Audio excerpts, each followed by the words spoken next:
جیسے اندر بھی یہ بات کہی اور میں تو یہاں پہ تعزیت کرنے آیا ہوں اور آغا خاندان کے ساتھ موسوی خاندان کے ساتھ جو ہمارا ایک دینی ایک رشتہ ہے، ایک ملی رشتہ ہے اس پورے علاقے کے ساتھ، کیونکہ آغا صاحب مرحوم آغا صاحب کی جو ذات تھی وہ اتحاد اور اتفاق کی دائی ذات رہی، بڑے عالم تھے، عابد تھے، بہت علمی شخصیت تھی، اور ایک بہت بڑا نقصان ہے ہماری وادی کے لیے کہ اتنا بڑا عالم جو ہے وہ ہم سے جدا ہو گیا ہے، اور پورا جموں کشمیر جو ہے وہ اس غم میں مبتلا ہے۔ اور ہم یہ سمجھتے ہیں کہ میں نے اندر بھی یہ بات کہی کہ جو عالم ہوتا ہے اس کی جو وراثت ہوتی ہے، اس کا علم ہوتا ہے، اس کی محنت ہوتی ہے، اور جو انہوں نے محنت کی یہاں پہ کہ مسلمانوں میں اصلاح ہو، مسلمان جو ہیں وہ ایک بہتر زندگی بسر کریں، قرآن و حدیث کا درس انہوں نے دیا، کتابیں انہوں نے لکھیں، تو بحیثیت مسلمان ہمیں یہ کوشش کرنی ہے کہ ہمارا جو کردار ہے، ہمارا جو ایک اسلام کے ساتھ تعلق ہے، وہ تعلق مضبوط ہو، اور یہ تعلق مضبوط جو ہوتا ہے، یہ جو ذمہ داری ہے اس وقت علماء کی، ائمہ کی، جو ہمارے مبلغین ہیں ان کی ذمہ داری ہے کہ مساجد میں، خانقاہوں میں، امام باڑوں میں جو ہے وہ اتحاد اور اتفاق کا درس دیا جائے، آپس میں جو ہے وہ ملی جو ہے اس وقت ہم آہنگی کی سخت ترین ضرورت ہے، کیونکہ آپ دیکھ رہے ہیں کہ اس وقت جو مسلمانوں کے حالات ہیں بہت مشکل حالات ہیں۔ جموں کشمیر کی اگر ہم بات کریں یا پورے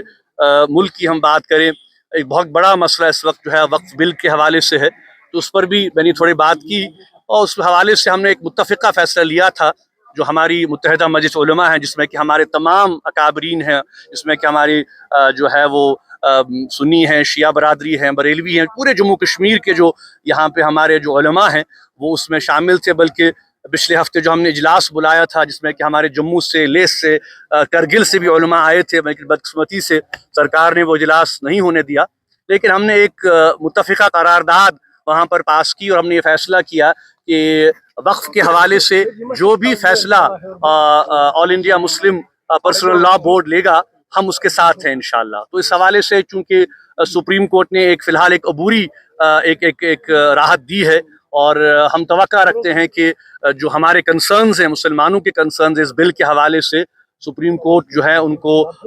بالکل ایکسیپٹ کرے گا اور اس بل کو رد کرے گا، کیونکہ ہم پورے نہ صرف جموں کشمیر کے مسلمان بلکہ پورے ہندوستان کے مسلمان اور پوری ہندوستان کی قیادت جو ہے وہ اس بات کی قائل ہے اور اس بات پہ متفق ہے کہ یہ ہمارے اداروں میں، ہمارے انسٹیٹیوشنز میں کوئی مداخلت نہیں ہونی چاہیے، مسلمانوں کو یہ حق دیا جانا چاہیے کہ وہ اپنے ادارے خود چلائیں، جیسا کہ ہم دیکھ رہے ہیں کہ چاہے وہ ہماری ہندو برادری ہو، سکھ برادری ہو، ہماری باقی غیر مسلم برادری ہو، ان کے جو ادارے ہیں وہ خود چلائیں، جیسے ہم نے دیکھ رہے ہیں کہ ویشنو دیوی کا ادارہ ہے تو وہاں پہ ان کی انتظامیہ خود وہ چلا رہی ہے، تو کیوں بار بار مسلمانوں کے اداروں میں آپ کو مداخلت کرنی ہے؟ تو اس حوالے سے ہم نے جو ایک متفقہ قرارداد ہے وہ بھی جو ہم نے اڈاپٹ کی تھی، اور وہ مساجد میں بھی پڑھی گئی، خانقاہوں میں بھی پڑھی گئی۔ تو اب دیکھیے چونکہ اب یہ معاملہ اب سب جوڈس ہو گیا ہے، ہم توقع ہی رکھ سکتے ہیں کہ جو سپریم کورٹ ہے وہ اس معاملے میں جو ہے وہ اپنا رول ادا کرے گی۔ اور دوسری اہم بات میں جو یہ کہنا چاہتا ہوں میڈیا کے توسط سے، وہ یہ ہے کہ جو بار بار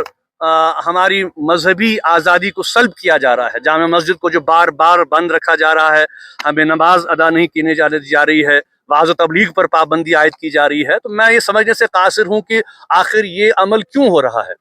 کیوں طاقت کے بل پہ ہماری آواز کو دبایا جا رہا ہے؟ ہم تو یہ بات کہہ رہے ہیں، اور آپ یہ جانتے ہیں کہ جامع مسجد کا ممبر و محراب ہمیشہ سے اس بات کا داعی رہا ہے کہ تمام جو معاملات ہوں، چاہے وہ سیاسی ہوں، چاہے وہ ملکی ہوں، چاہے وہ بین الاقوامی ہوں، چاہے وہ مذہبی ہوں، چاہے وہ ملی مسائل ہوں، ہم نے ہمیشہ یہ بات کہی ہے کہ ہم گفت و شنید سے